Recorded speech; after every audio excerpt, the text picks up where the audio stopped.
A public defender is an attorney employed by the community and responsible for giving legal aid without cost to any person who seeks it and is financially unable to employ private counsel. It is his duty to defend those accused of crime until the issue is decided in a court of law. The first public defender's office in the United States was opened in January 1913. Over the years, other offices were opened. And today, that handful has grown to a network of lawyers cooperating to protect the rights of our clients. Many cases could never be brought to a just conclusion without the aid of our investigators, whose patience, courage, and intelligence are a constant source of pride to this office. The case I'm going to tell you about started late one night in the vicinity of an oil field. That's the last time you'll ever do it to me, Lanky. What do you mean by that crack? You know what I mean. His circus dropped a little. I dropped a little myself. What did he mean by that crack? Let me see these cards. What's the matter with you guys? Can't you take it? If you ever want to get it back, I'll be around. Look, Sam. A marked deck.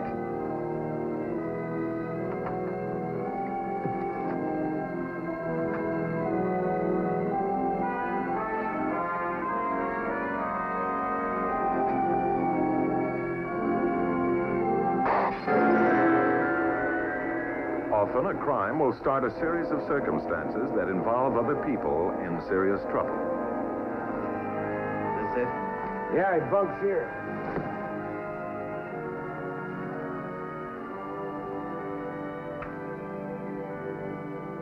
Come on, Morrison.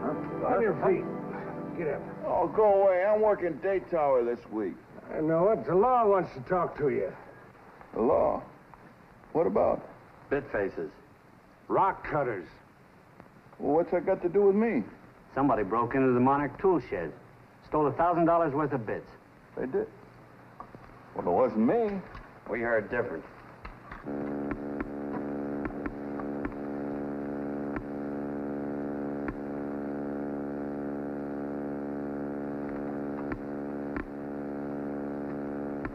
You're barking up the wrong tree, Sheriff. You ain't going to find anything in here. That's what I told him.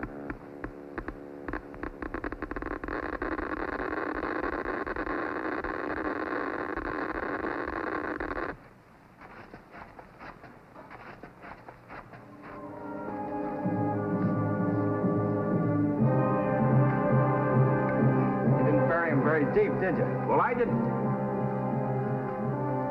put him there. I can't believe this about you, Morrison. Well, I tell you, I didn't put him there. I had All nothing right, to... come on, put on your clothes. You'll get plenty of chance to tell your side of the story. Come on. Morrison was given a chance to tell his story, but what he had to say was not sufficient to effect his release. And that's all you know about it. Now, this card, part of the contents of your wallet. How long have you been a member of the Astronomical Society? Well, let's see. It's 41, it's 12. It's 15 years or better. It's just a hobby. Rather an unusual hobby for an oil field worker, isn't it? Oh, I wouldn't say that. Gee, we have club members that are, well, from all walks of life.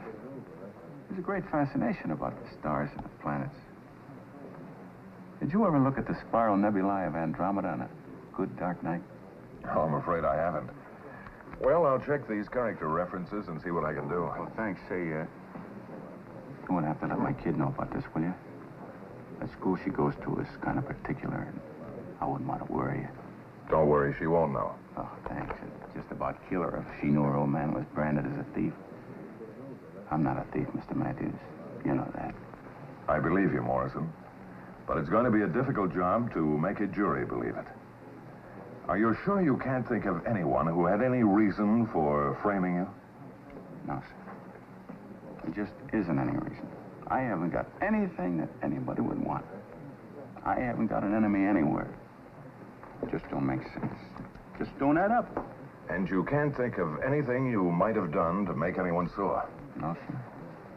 Not a thing. Unless... he wasn't sore. He was just put out a little. Who? The driller, Flint, he bawled me out once for checking my watch by the stars. Checking your watch by the stars? Yeah. Anybody can do that that knows his astronomy. I used to do it every night when Vega would come across the meridian. I'd line her up carefully through a couple of holes in a crown block, and then I'd check my watch. And he got sore about that? Yeah. Well, this night I was checking my watch by the stars, and it was 15 minutes fast. So I was just standing there trying to figure out why. And he got sore. It still got me puzzled. You know, the stars don't waver in their course, Mr. Matthews. There's something funny there someplace. Well, maybe we better try to find out what it is. I like Morrison, and I couldn't help feeling that maybe he was right. Maybe someone was trying to frame him. That afternoon, I called in my chief investigator, Ed McGrath. You know, Ed, there's something about this case that puzzles me. It's too pat. You and I have handled hundreds of cases together. Do you recall any time we've defended an astronomer, amateur or otherwise? No, I don't think so. Guess they're not the criminal type, huh? Now, you take this fellow Morrison. Well, he's a dreamer. Why would he go around stealing oil bits and hiding them in such obvious places? Doesn't add up, does it? No, that's why I want you to go down there. What am I supposed to find? Well, Ed, there's a tie-up somewhere between those stolen oil bits and the oil well where Morrison was working. Now, I don't know what it is, but if anybody can find it, you can. Now, save this off, so, Bart, you know this is just another routine assignment. Okay, I'll set up the details with the superintendent. Well, go on. And good luck, Ed. Hey, hon, that union card's not in the top drawer. It's in the bottom drawer under your heavy underwear. Oh. Your old work boots are in the closet behind your golf bag. Yeah, I got them. Thanks. Hey, put in a couple of pickles, will you? You'll be in enough of a pickle with Penny. Oh, she's old enough to understand. When I have to go on a job, I have to go. I'm old enough to understand, too, but I still don't like it. Especially these undercover things. Why did Mr. Matthews have to pick on you the very night of Penny's school play? A, because I've had oil field experience. And B, because he isn't aware of the fact that my daughter is playing the lead in The Queen of the Golden River. She's been counting on your seeing her so much. Yeah, I know. Well, this guy Morrison's kid's probably counting on seeing her old man get out of the jug, too. Why, I thought she didn't know he'd been arrested. What are you putting all over yourself? She doesn't know yet, but she will if we don't get him an acquittal. It's crankcase oil. How do I look, huh? Tall, dark, and dirty. Oh, you'll pass. No gun? Well, oil field roustabouts don't carry guns as a rule.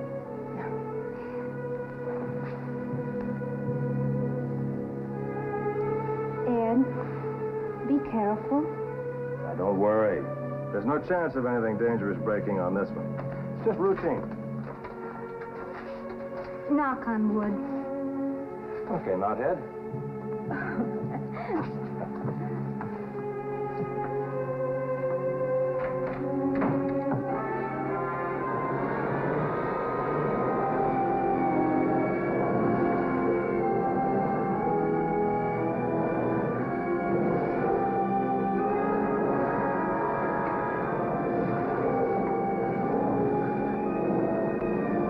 There's anything wrong.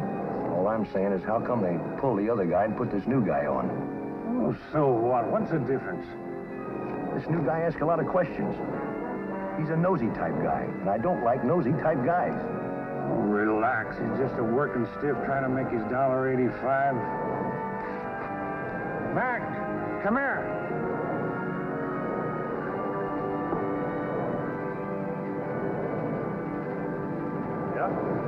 You wouldn't happen to be a company stoolie, would you? Who, me? Yeah, you. No, whatever gave you that idea? I hear you've been asking a lot of questions. Oh, I was just trying to learn something. I don't want to be a roustabout all my life. Want to be a driller, huh? Yeah, maybe. Someday. Figured I'd have to make tool dresser first. I ain't running no school for tool dressers, Jack. Okay. Sorry. He's sorry. Oh, lay off. You're just a roustabout on this rig, Mac. Just a flunky. Don't forget it. Here. Go get us a couple of cans of beer. Yes, sir. Get one for yourself. Thanks. Look, I don't like that guy. Oh, quit riding him, will you? Just trying to get along. Okay, you're the boss. That's right, it's your discard.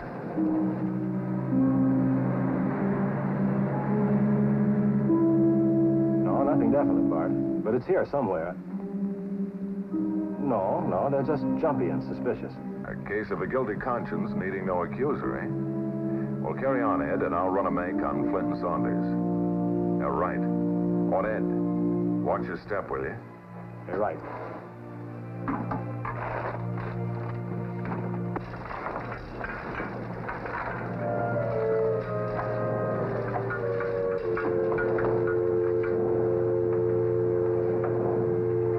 Hey, Flint, here comes Stella again. Fine. Hi, Sam. I gotta talk to you. What are you doing coming out to the rig? You want to get me fired? Suppose you got hurt or something. I'm worried, Sam. Lanky ain't been home in a long time. He's probably out on another binge. I checked all the drunk tanks, the hospitals, too. Something's happened to him. What makes you think that? Well, Mike told me Lanky had won $600 in a poker game. Nobody's seen him since. $600, a guy could have a lot of fun across the border. Things are cheap south of the river. You think he run out on me? That'd be my guess.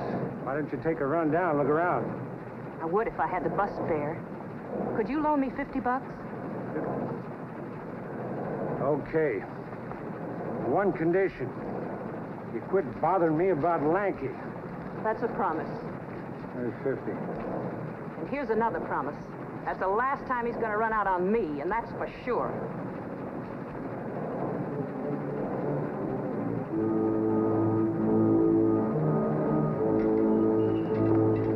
Hey, no wonder Lanky ran out on her. Who's Lanky? Guy who worked here before me? Is that any of your business, Jack? Oh, keep quiet. No, just a guy we happen to know run out on his old lady and she's trying to locate him. Oh. Hey, watch it up there. Guy could lose a foot that way. That's right. Come on down here.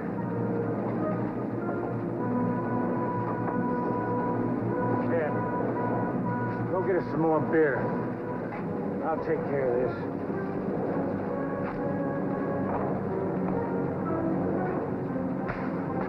What's the idea?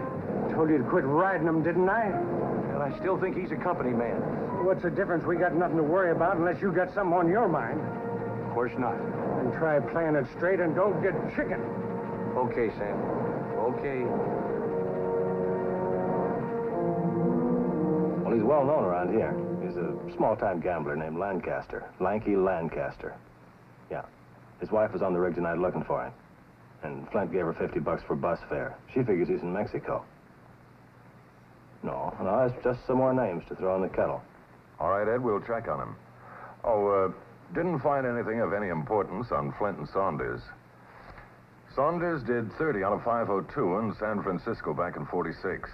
And Flint was booked several times for drunk and disorderly, twice for resisting arrest and assaulting an officer. Just a belligerent drunk. I see. Well, they're nervous about something, Saunders especially. Hey, look, I'm going to try telling time by the stars when I get back. What have I got to lose? Only your life. Let me know when you finish that star thing, will you? I'll be waiting. Okay.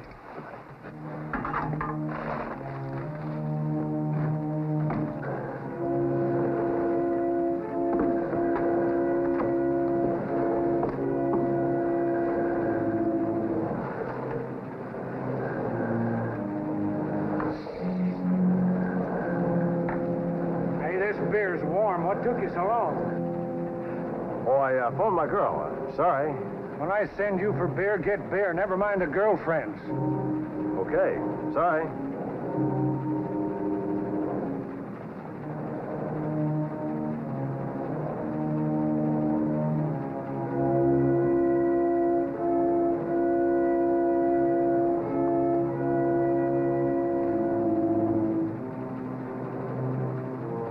Hey, Mac, what are you doing?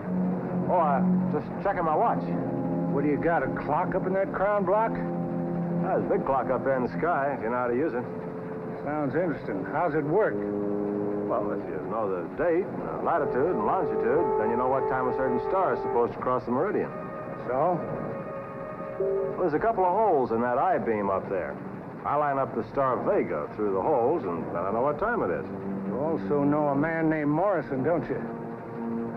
Morrison? I don't think so. Well, I think so. Knock it off. Better get up on the thimble board and start breaking down that foible. Now? Yes, now. Here's the big wrench. You, want me to give you my hand? Now, believe it or not, I'm interested in the star business. Well, I don't know too much about it. I just fool around a little bit with astronomy. It's kind of a hobby. You know, you're the second roustabout I've had that's had that for a hobby. This fellow Morrison claimed he could tell time with the stars, too. Well, anybody can with a little practice. He couldn't. Claimed the stars shifted on him overnight. Said it made his watch 15 minutes fast.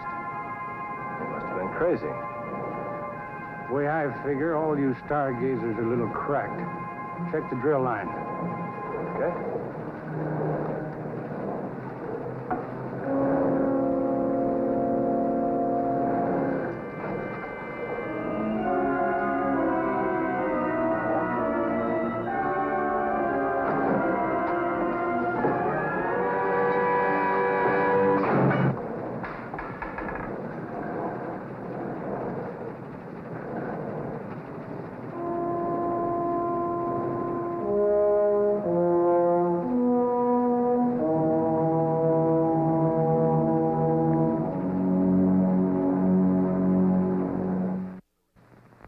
When Ed McGrath phoned in the report about the attempt to kill him, we knew definitely that the stars were the clue. But we didn't know enough about astronomy to find the answer. So I called on my good friend, Dr. Frank Shepard, at the observatory. Fortunately, astronomers work at night. No, Mr. Matthews. The stars do not change their positions relative to each other. I see. And how can a man check his watch by a star? By the apparent motions of the stars, which is caused by the rotations of the Earth. The stars rise about 3 minutes and 56 seconds earlier every night. I see. Then a variation of 15 minutes would be impossible. The only thing that could cause such a variation would be a change in the point of observation. Then the derrick move, not the star. There is no other conclusion. We check all time by the stars. They are accurate to the split second. I see. What is this all about? Or is it confidential? Well, it's a rather unusual case, Doctor. Someone has manufactured some false evidence against the man we're defending. Now, we can find no reason whatsoever, except that an oil well derrick was secretly moved, and my client had been checking his watch by this derrick. Interesting. Very interesting. It is to someone. When our special investigator pretended to check his watch by this same derrick, they tried to drop a heavy piece of machinery on his head. And the motive? Isn't there always a motive? There usually is. But it's not always so easy to find. Thank you, Doctor. Thank you very much. He's in the phone booth all right, but I don't think he's talking to any dame. Couldn't get close enough to listen, huh? No. The doors are glass. He'd have seen me. Hey, good. Look, I got a full tank of gas. Let's get out of here. That's no good either. Mac knows this derrick's been moved the same as Morrison knew. Well, I lost the hole when I sputted in. Yeah, but you didn't log it, and they'll want to know why. All right, so I get fired for cheating the log. Look, Sam, you're only kidding yourself, and you know it. And I'm getting out of here. Well, you're not. You're staying right here and keeping your mouth shut and playing it straight. You understand? Here it comes.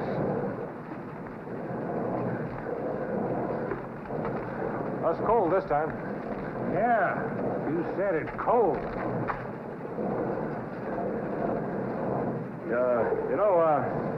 I was just wondering, Yeah? how come they're using cable tools instead of rotary? Top formation is slanted and fractured. Won't hold pressure for rotary. I see. You see an awful lot for $1.85 an hour roustabout. I don't get you. I get you. You're a company man. You got me all wrong. I'll bet you $500 I've got you right. That sounds very interesting. See what I told you, see? I'll do the talking. My job's worth $500 to me. What do I have to do to get this $500? Just keep your mouth shut about the rig being moved. Why'd you move it? Well, I broke a shackle to 90 feet and lost a spudder. Couldn't you fish it? Not without the tool pusher finding out about it, so we just shifted over and spud it in again. That must have been pretty tough, just the two of you, huh? We got skids on it. We just hooked a big cat to it and hauled it over, didn't we? And then you forgot to put it in the log, huh? Well, if I'd have put it in the log, you wouldn't have me over a barrel for $500. I haven't got you over a barrel, Flint. I don't want your $500. What do you want? I want to know why you framed Morrison. Nobody framed Morris. Oh, yeah. He got suspicious about the rig being shifted, and you framed him to get him out of the way. What's Morrison to you? Plenty. You're going to take him off the spot. I get it. You're not a company man, you're a copper. Now, you're wrong again, Flint. But I'm going to take both of you in for witnesses.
Ed McGrath phoned in and the machinery of law enforcement was set in motion.